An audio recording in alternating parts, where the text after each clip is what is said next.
Bismillahirrahmanirrahim. Assalamualaikum warahmatullahi wabarakatuh.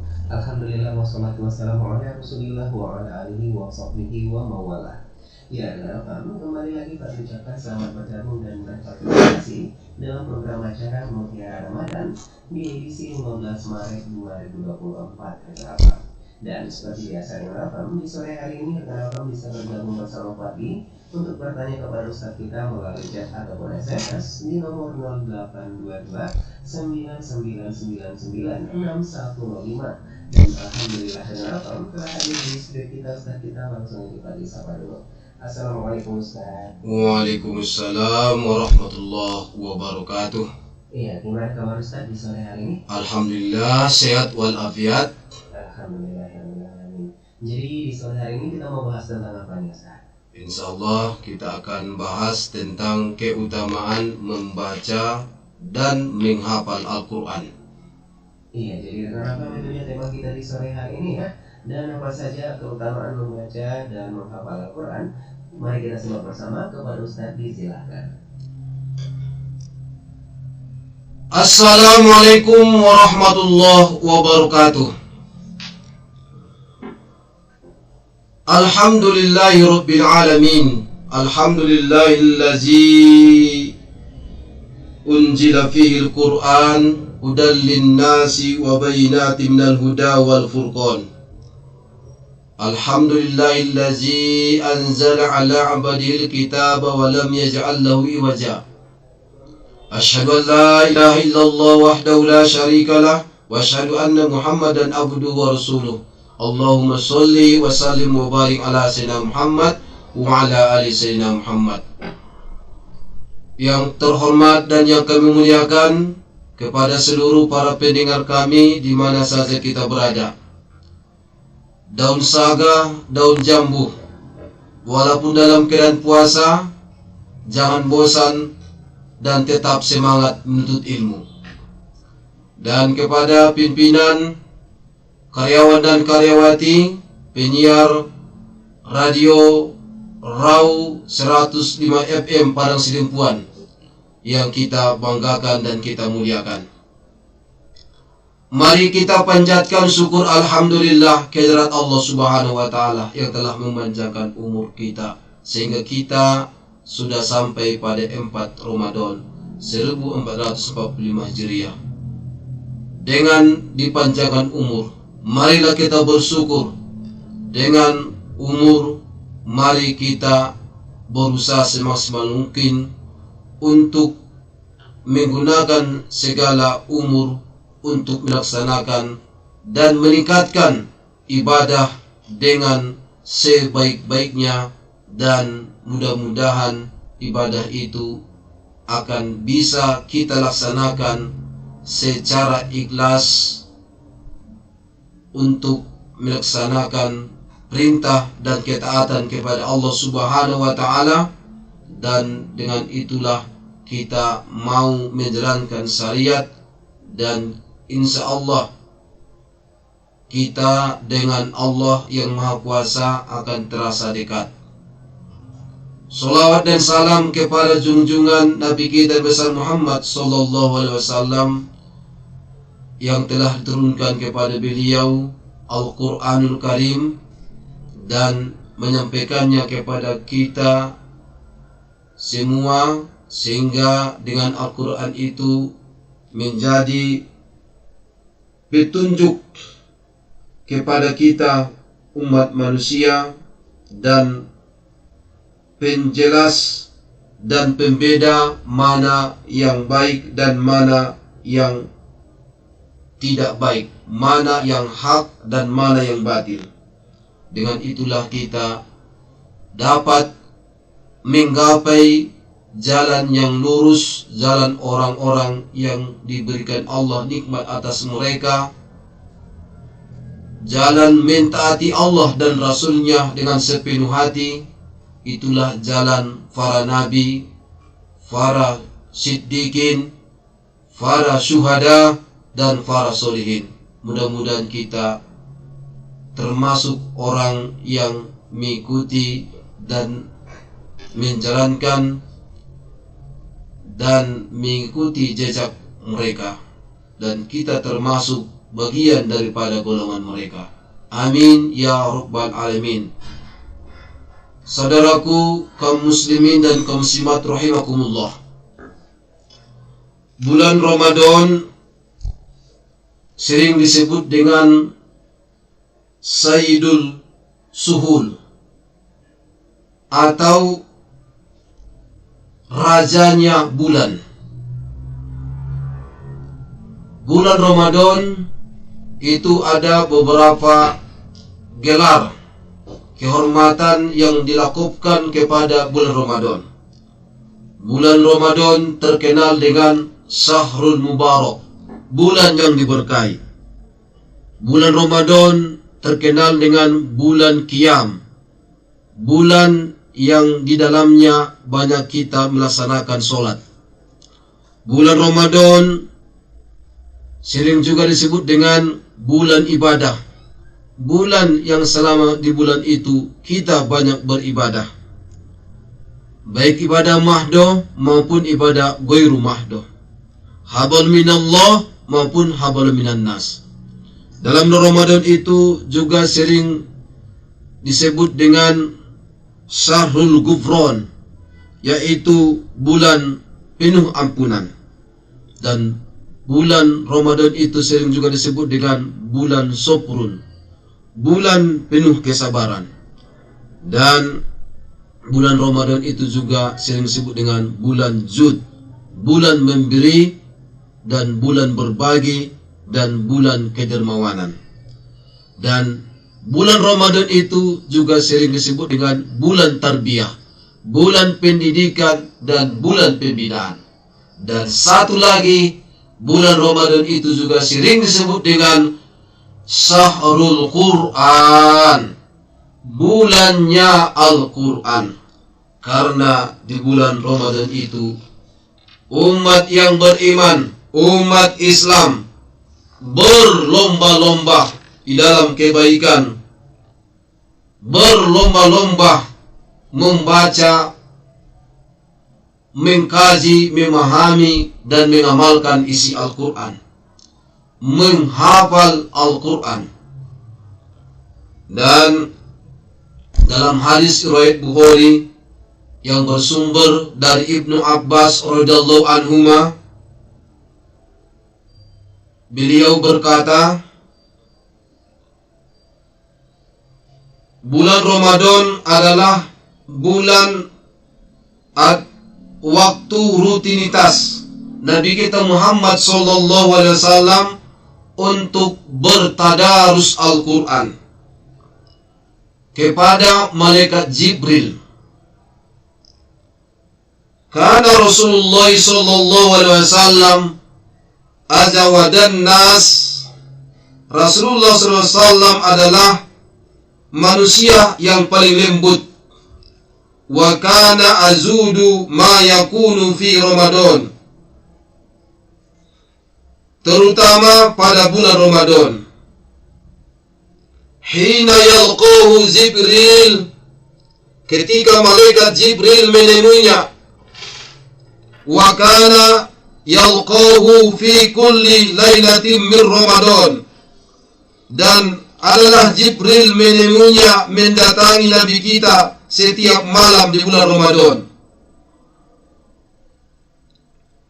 Fayudarisuhul Quran, di mana Jibril mengajarkannya akan Al-Quran. Fala Rasulullah sallallahu alaihi wasallam azudu bil khairi minar rihil mursalah.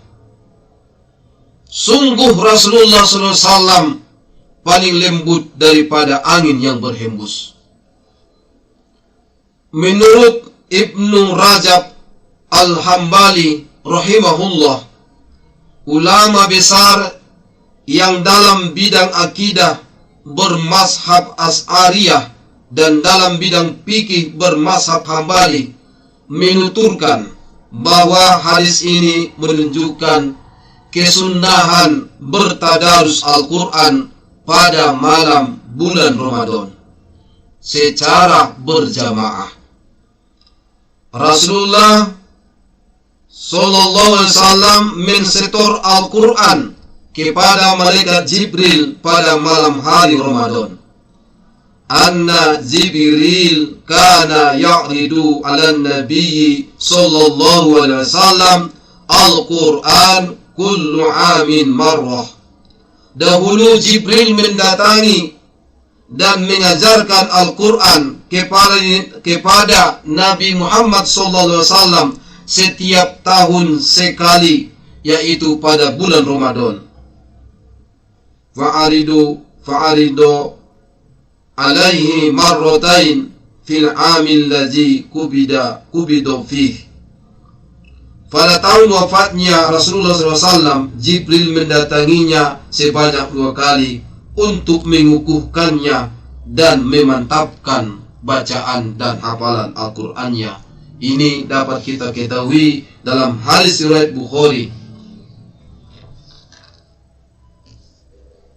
Saudaraku, lalu timbul pertanyaan, kenapa harus membaca atau mentadarus Al-Quran itu pada malam hari? Ternyata waktu malam merupakan saat manusia terbebas dari segala bentuk kesibukan. Dan pada waktu malam, saat keresahan terkumpul dan waktu merenung yang paling tepat. Sahabat Nabi Huzaifah radhiyallahu anhu ikut bermakmum dengan Rasulullah SAW pada bulan Ramadan. Beliau menuturkan bahwa Nabi kita Muhammad SAW membaca surah Al-Baqarah, An-Nisa, Ali Imran. Setiap bertemu ayat yang menjelaskan tentang ancaman, beliau berhenti dan berdoa agar dijauhkan dari ancaman itu. Qatadah radhiyallahu anhu mengkhatamkan Al-Quran 1 kali sepekan pada bulan-bulan biasa. Di bulan Ramadan ditingkatkannya 1 kali 3 hari. 10 akhir Ramadan dia mengkhatamkan Al-Quran 1 kali setiap malam. Imam Syafi'i rahimahullah mengkhatamkan Al-Quran 60 kali saat bulan Ramadan. Imam Malik rahimahullah menyudahi seluruh aktivitas mengajarnya pada bulan Ramadan untuk difokuskannya hanya membaca Al-Quran. Imam Sufyan Ats-Tsauri rahimahullah, ulama yang keilmuannya setara dengan Imam 4 mazhab, Imam Abu Hanifah, Imam Malik, Imam Syafi'i, dan Imam Ahmad bin Hanbal. Beliau, ulama kita, Imam Sufyan Tsauri, itu meninggalkan ibadah-ibadah sunnah selama bulan Ramadan untuk digantinya untuk fokus membaca Al-Quran.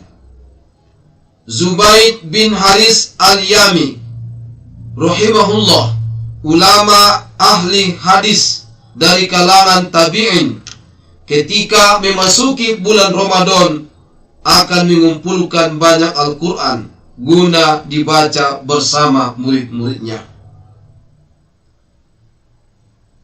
Manfaat kita membaca Al-Quran pada malam hari, khususnya setelah sholat maghrib dan sholat subuh, menurut penelitian dapat meningkatkan kecerdasan otak 80%. Karena waktu itu pergantian dari siang ke malam, dan di samping itu ada 3 aktivitas yang kita lakukan, yaitu dengan membaca, melihat, dan mendengar. Dr. Al-Qadi di Klinik Besar Florida, Amerika Serikat, berhasil membuktikan hanya dengan mendengarkan ayat suci Al-Quran, baik yang dimengerti bahasa Arab ataupun tidak mengerti sama sekali, hanya membaca bacaan ayat suci Al-Quran itu ternyata memberikan perubahan psikologis yang sangat besar. Termasuk salah satunya itu dapat menangkal berbagai macam penyakit. Membaca Al-Quran disarankan untuk bersuara, minimal suaranya didengar oleh diri sendiri yang membaca Al-Quran itu, terdengar oleh telinga yang membaca itu. Menurut Dr. Alfred Tomatis, seorang dokter di Perancis, sel-sel yang rusak dalam tubuh harus digetarkan melalui suara untuk mengembalikan keseimbangannya. Maka sangatlah berguna membaca Quran itu dengan setiap hari dengan bersuara. Dr. Al-Qadi membaca Al-Quran dengan bersuara. Dia mengatakan itu akan memberikan pengaruh yang luar biasa terhadap sel-sel otak untuk mengembalikan keseimbangannya. Sel kanker dapat hancur dengan menggunakan frekuensi suara membaca Al-Quran. Suara yang paling berpengaruh kuat terhadap sel-sel tubuh adalah suara si pemilik tubuh itu sendiri. Sehingga kalau kita membaca Al-Quran tidak hanya dalam hati, tapi dibaca dengan bersuara, minimallah didengar oleh telinga yang membaca itu sendiri. Virus dan kuman akan berhenti bergetar saat dibacakan ayat suci Al-Quran, dan saat yang sama sel-sel sehat menjadi aktif. Inilah makna dan manfaat dari Al-Quran. Surah Al-Isra ayat 82. Allah Subhanahu wa ta'ala berfirman, "Wa nunazzilu minal Qur'an ma huwa shifaa'un wa rahmatul lil mu'minin." Dan kami turunkan dari Al-Quran sesuatu yang menjadi penawar dan rahmat bagi orang-orang yang beriman. Wala yaziduz zalimina illa khasara. Dan Al-Quran itu tidaklah kepada orang-orang yang zalim selain kerugian. Saudaraku, inilah keadaan Rasulullah di waktu pada malam bulan Ramadan, dan begitu juga apa yang dilakukan oleh para sahabat-sahabat Nabi dan juga para ulama-ulama besar kita dalam membaca Al-Quran, bertadarus membaca Al-Quran pada malam bulan Ramadan.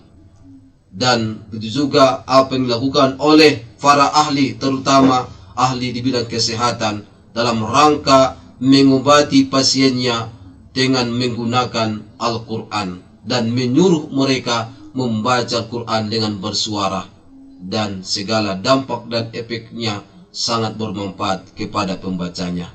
Insyaallah kita akan lanjutkan setelah iklan berikut ini. Kembali lagi Fadli menyapa Anda bersama dengan Ustaz kita, dan kembali kita lanjutkan tausiah kita di sore hari ini. Kepada Ustaz disilahkan. Kaum muslimin dan kaum muslimat rahimakumullah, was-shaimin was-shaimat yang sedang kita melaksanakan puasa pada bulan suci Ramadan ini. Di dalam Al-Quran surah Fatir ayat 30 sampai 29, Allah Subhanahu wa taala berfirman, "Innal ladzina yatluna kitaballahi wa aqamus salata wa anfaqu mimma razaqnahum sirran wa alaniyah yarzuna tijaratan lan tabur liwaffihim ujurahum wa yaziduhum min fadlih innahu ghafurun syakur." Sesungguhnya orang-orang yang selalu membaca Al-Quran, kitab Allah, dan mendirikan sholat dan menafkahkan sebagian dari rezeki yang kami anugerahkan kepada mereka dengan diam-diam maupun dengan terang-terangan, mereka itu mengharapkan perniagaan yang tidak akan merugi, agar Allah menyempurnakan kepada mereka pahala mereka dan menambah kepada mereka dari karunia-Nya. Sesungguhnya Allah Maha Pengampun lagi Maha mensyukuri. Dalam ayat ini dapat kita ketahui dari manfaat dari membaca Al-Quran, dan sekaligus diseimbangkan mendirikan solat dan menginfakkan rezeki yang Allah anugerahkan kepada kita, baik secara diam-diam maupun secara terang-terangan. Dan tentu setiap orang itu akan mengharapkan perniagaan yang tidak akan merugi. Tapi namanya pun perniagaan, jual beli, tentu ada untung dan ada rugi. Tapi pada umumnya manusia sang mengharapkan perniagaannya tidak akan merugi. Maka dengan menyeimbangkan membaca Al-Quran dan mendirikan solat dan berinfak, itu akan dapat kita dapatkan, dan Allah pun akan menyempurnakan kepada kita pahala, dan Allah pun akan menambah karunia-Nya kepada kita. Amin amin ya rabbal alamin. An Abi Umamah radhiyallahu anhu qala sami'tu Rasulullah sallallahu alaihi wasallam yaqul. Dari Abu Umamah radhiyallahu anhu, dia berkata, aku mendengar Rasulullah sallallahu alaihi wasallam bersabda, Iqra'ul Qur'an fa innahu yakti yaumal qiyamah syafi'an li ashabihi. Bacalah Al-Quran, karena pada hari kiamat itu Al-Quran itu akan datang sebagai syafaat untuk para pembacanya. Hadis riwayat Muslim. Saudara-saudaraku, begitu juga Rasulullah SAW bersabda, khairukum man ta'allama al-Quran wa 'allamahu. Sebaik-baik kamu adalah yang mempelajari dan mengajarkan Al-Quran. Al-mahiru bil Quran ma'as safaratil kiromil bararah. Orang yang pandai membaca Al-Quran itu bersama para malaikat yang mulia lagi berbakti. Dan orang yang membaca Al-Quran dan ia terbata-bata dalam membacanya, serta merasa berat atasnya, untuknya dua pahala. Pahala membaca dan pahala mempelajarinya.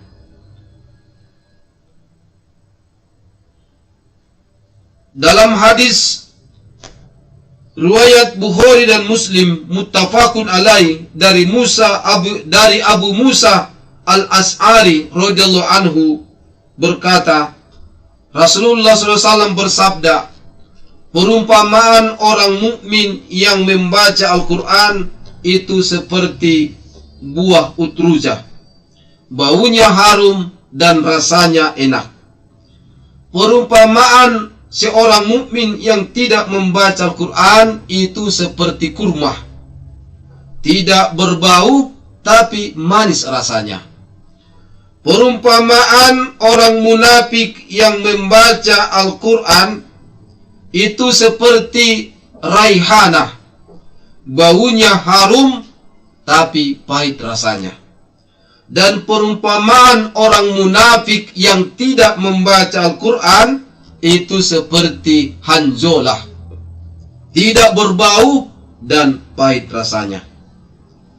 Saudara-saudaraku kaum muslimin yang dirahmati Allah Subhanahu wa taala, itu sebagian hadis dan ayat yang memberikan informasi kepada kita dalam keutamaan membaca Al-Quran. Sekarang kita akan bahas apa keutamaan menghafal Al-Quran. Hadis pertama kita bacakan an Ibnu Abbas radhiyallahu anhuma qol, sesungguhnya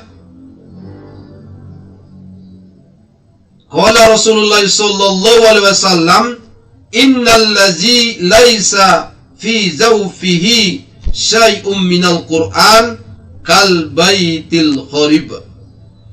Sesungguhnya orang yang di hatinya tidak ada sedikit pun ayat Al-Quran, maka ia seperti rumah yang roboh. Dalam hadis riwayat At-Tirmizi. An Abi Musa radhiyallahu anhu anin Nabi sallallahu alaihi wasallam qala ta'ahadu, jagalah hadzal Qur'an, jaga kalianlah Al-Qur'an ini. Fawallazi nafsu Muhammadin biyadihi, demi jiwa Muhammad yang ada pada tangannya, lahuwa asaddu tafallutam minal ibili fi ukuliha. Ia lebih sangat mudah terlepas daripada terlepasnya unta dari ikatannya.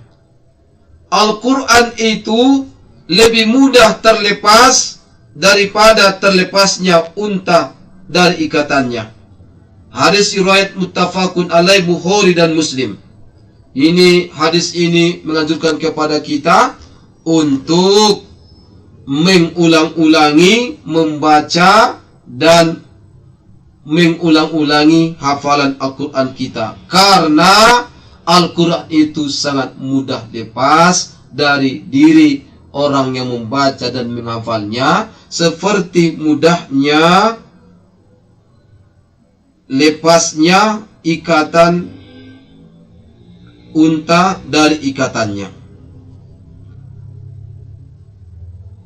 Dari Ibnu Umar radhiyallahu anhuma anna Rasulullah sallallahu alaihi wasallam qala innama masalu sahibil Qur'an, perumpamaan orang yang menjadi sahabat Al-Quran, orang yang menghafal Al-Quran, kama salil ibilil mu'aqqalah, itu seperti unta yang diikat. In ahada alaiha amsakaha wa in atlaqaha zahabat. Jika ia menjaganya, ia dapat menahannya, dan jika ia melepasnya, ia pasti pergi. Hadis riwayat muttafaqun alaih Bukhari dan Muslim. Saudara-saudaraku kaum muslimin dan kaum muslimat, was-shaimin was-shaimat, di mana saja kita berada, Rasulullah SAW sudah kita jelaskan tadi bahwa di bulan Ramadan didatangi oleh malaikat Jibril dalam rangka bertadarus Al-Quran. Rasulullah menyetor ayat demi ayat dari Al-Quran kepada Jibril, dan di akhir hayat, di tahun akhir hayat beliau, malaikat Jibril datang 2 kali untuk meneguhkan hafalannya dan memantapkan bacaan beliau. Maka para sahabat-sahabat Nabi kita Muhammad SAW juga banyak yang menjadi hafiz Quran, banyak penghafal Al-Quran. Dari sekian banyak sahabat-sahabat Nabi penghafal Al-Quran, itu ada 7 sahabat yang paling menonjol. Yang pertama, Ali bin Abu Thalib radhiyallahu anhu.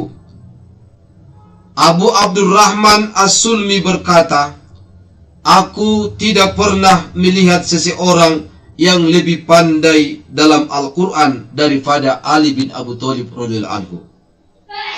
Yang kedua, sahabat Nabi yang bernama Abu Musa Al-Ash'ari radhiyallahu anhu. Beliau terkenal dengan suaranya yang sangat merdu, sehingga Rasulullah SAW pernah memuji beliau, memuji suaranya. Abu Musa itu benar-benar telah diberi seluring Nabi Daud. Sabda Nabi kita Muhammad SAW, sampai banyak para sahabat yang menanti-nanti Abi Musa untuk menjadi imam pada setiap kesempatan solat, karena merdunya suara Abu Musa Al-Ash'ari radhiyallahu anhu. Yang ketiga, sahabat Nabi yang bernama Abu Darda radhiyallahu anhu.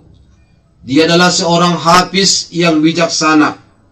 Ia termasuk orang yang mengumpulkan Al-Quran dan sumber bagi para pembaca di Damaskus pada masa Khalifah Utsman bin Affan radhiyallahu anhu. Jumlah penghafal Al-Quran dalam majelis Abu Darda di Masjid Damaskus itu ada sekitar 1.600 orang, dan ia telah meriwayatkan 179 hadis. Yang keempat, Zaid bin Sabit radhiyallahu anhu, seorang sahabat Nabi dari kalangan Ansor yang cerdas, penulis dan penghafal dan menguasai ilmu. Zaid bin Sabit radhiyallahu anhu itu adalah sebagai penghimpun Al-Quran, menguasai informasi tentang Al-Quran, dan tiada yang mampu menandinginya dalam menulis kalamullah. Yang kelima, Abdullah bin Mas'ud radhiyallahu anhu. Ia merupakan salah seorang penghimpun Al-Quran di masa Rasulullah SAW dan membacakan di hadapan Nabi kita Muhammad SAW. Rasulullah memujinya dan menganjurkan kepada para sahabat dan orang-orang setelahnya untuk mempelajari kandungan Al-Quran itu dari Abdullah bin Mas'ud radhiyallahu anhu, dan beliau telah meriwayatkan 840 hadis. Yang keenam, Utsman bin Affan radhiyallahu anhu. Ia dikenal sebagai sahabat Rasulullah SAW yang hatinya selalu nempel dengan Al-Quran. Di masa kekhalifahannya, ia berhasil menghimpun Al-Quran dalam satu mushaf dan menyebarkannya pada beberapa kota. Utsman bin Affan radhiyallahu anhu juga mampu menyatukan Al-Quran yang 7 dialek sehingga terhindar malapetaka dan fitnah perpecahan di dalam umat Islam. Di akhir kekhalifahannya tahun 35 Hijriah terjadi kekacauan. Utsman bin Affan radhiyallahu anhu disekap di rumahnya selama 40 hari dan ia terbunuh saat membaca Quran. Usianya sekitar 82 tahun. Kemudian sahabat Nabi yang ketujuh, Ubay bin Ka'ab radhiyallahu anhu. Ubay bin Ka'ab radhiyallahu anhu adalah hidup dalam naungan Al-Quran. Ia selalu menyempatkan diri membaca Al-Quran siang dan malam. Dalam 8 malam ia khatam Al-Quran. Umar bin Khattab radhiyallahu anhu pernah berkata, "Qori yang paling baik di antara kami adalah Ubay bin Ka'ab radhiyallahu anhu.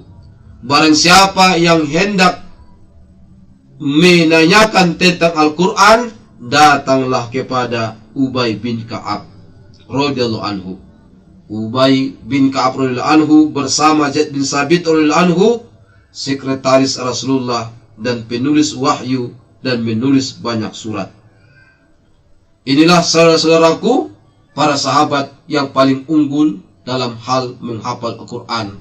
InsyaAllah kita akan lanjutkan setelah iklan berikut ini. Lifestyle ya, kembali lagi Fadli dan Ustaz kita menyapa dari Anda, dan di sini kita lanjutkan kembali tausiah kita di sore hari ini kepada Ustaz. Disilahkan. Saudara-saudariku, kaum muslimin dan kaum muslimat, was-shaimin was-shaimat rahimakumullah. Seluruh para pendengar kami di mana saja kita berada, para ulama-ulama kita pun adalah penghafal Al-Quran. Imam Syafi'i rahimahullah itu hafal Al-Quran ketika usia 7 tahun. Beliau seorang fuqaha sekaligus muhaddis. Imam At-Tabari hafal Al-Quran sejak 7 tahun. Dia seorang mufassir. Ibnu Qudamah rahimahullah hafal Al-Quran ketika umur beliau 10 tahun. Ibnu Sina rahimahullah, seorang ulama kita, hafal Al-Quran ketika umurnya 5 tahun. Dia adalah seorang pakar kedokteran. Imam Nawawi rahimahullah hafal Al-Quran sebelum usia balik. Dia terkenal seorang fuqaha, ahli fikih, dan muhaddis, ahli hadis. Imam Ahmad bin Hambal hafal Al-Quran sejak kecil dan beliau kita kenal ahli fikih. Ibnu Khaldun rahimahullah hafal Al-Quran usia 7 tahun dan dia dikenal ahli politik. Ibnu Hajar al-Asqalani rahimahullah hafal Al-Quran ketika beliau berusia 9 tahun. Zamaluddin al-Mizzi hafal Al-Quran ketika beliau masih kecil. Muhammad al-Fatih hafal Al-Quran dan dia adalah raja kerajaan Utsmani yang berhasil menaklukkan Konstantinopel. Ulama kontemporer kita, Hasan al-Banna hafal Al-Quran sejak beliau berumur 12 tahun. Tokoh pergerakan Islam. Beliau dikenal tokoh pergerakan Islam.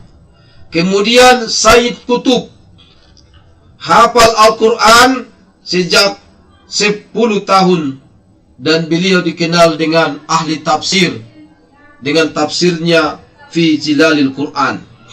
Kemudian ulama kita Yusuf Qaradawi rahimahullah, beliau hafal Al-Quran sejak umurnya 10 tahun dan beliau kita kenal adalah pakar fikih kontemporer. Dan ada seorang Syekh Dahiru Bauchi Al-Tijani, dia memiliki 600 keturunan, 90 anak, 406 cucu, dan 100 cicit. Sebagian besar mereka adalah penghafal Al-Quran. Saudara-saudaraku, Rufai bin Mihran berjuluk Abu Al-Aliyah adalah ulama, penghafal Al-Quran dan juga ahli hadis. Beliau termasuk tabi'in yang paling tahu tentang Al-Quran dan paling paham tentang hadis Rasulullah SAW. Saudara-saudaraku, apa keutamaan menghafal Al-Quran ini? وَلَقَدْ يَسَّرْنَا الْقُرْآنَ لِلذِّكْرِ فَهَلْ مِن مُّدَّكِرٍ. Dan sesungguhnya telah kami mudahkan Al-Quran untuk penjelasan, maka adakah orang yang mau mengambil pelajaran?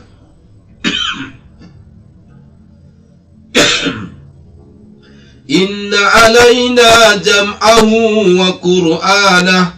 Sesungguhnya atas tanggungan kamilah mengumpulkannya di dadamu dan membuat pandai membacanya.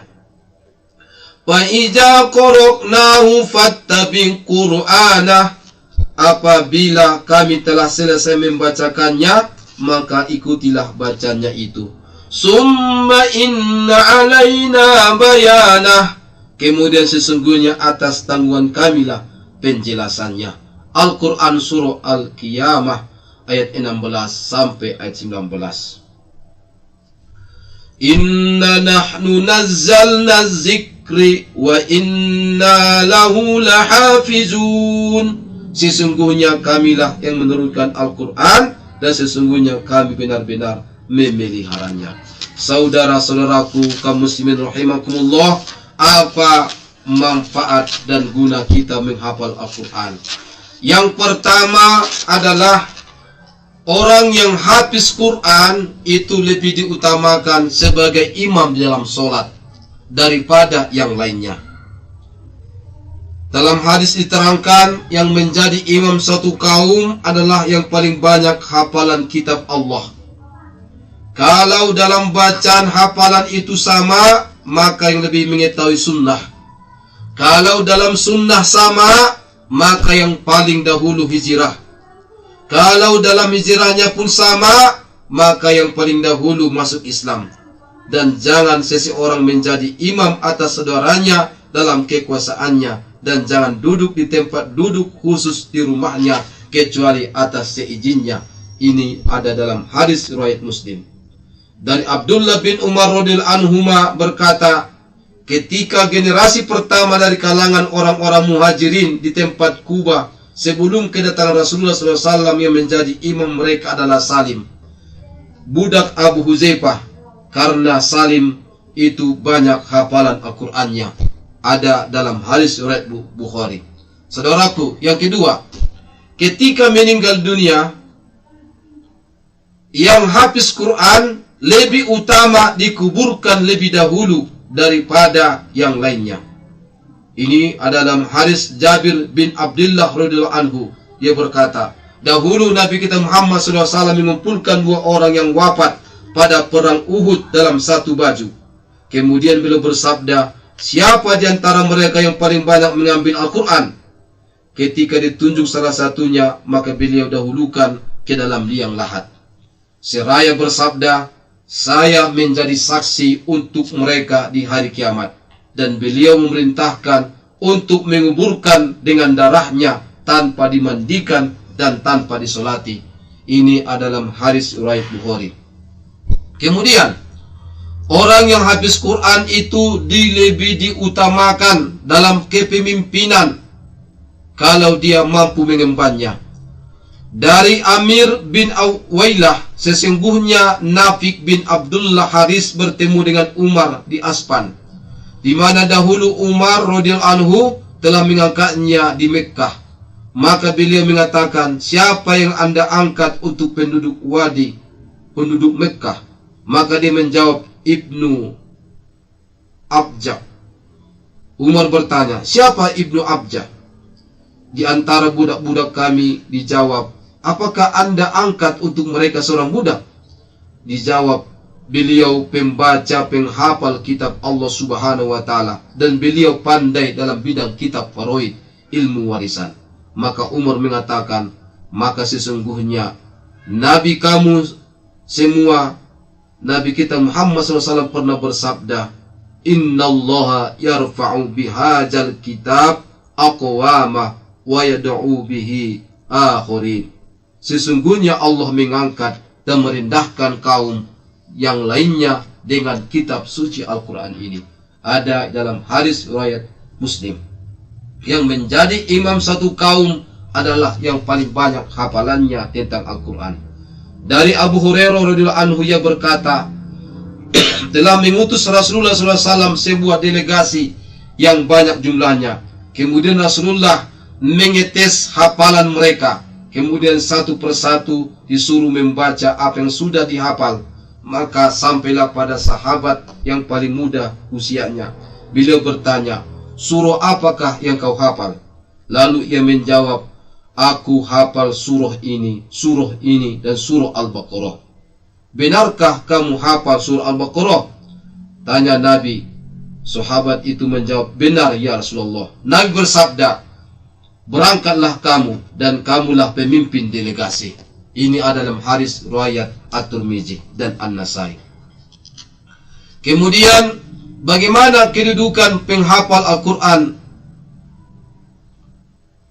Dari Abu Hurairah radhiyallahu anhu, Nabi SAW bersabda, Al-Quran itu akan datang pada hari kiamat. Lalu ia berkata, ya Allah, berikanlah ia perhiasan. Lalu Allah berikan seorang yang hafal Al-Quran, yaitu mahkota kemuliaan. Al-Quran itu meminta lagi, ya Allah, tambahkan untuknya. Lalu ia diberi pakaian dari perhiasan kemuliaan.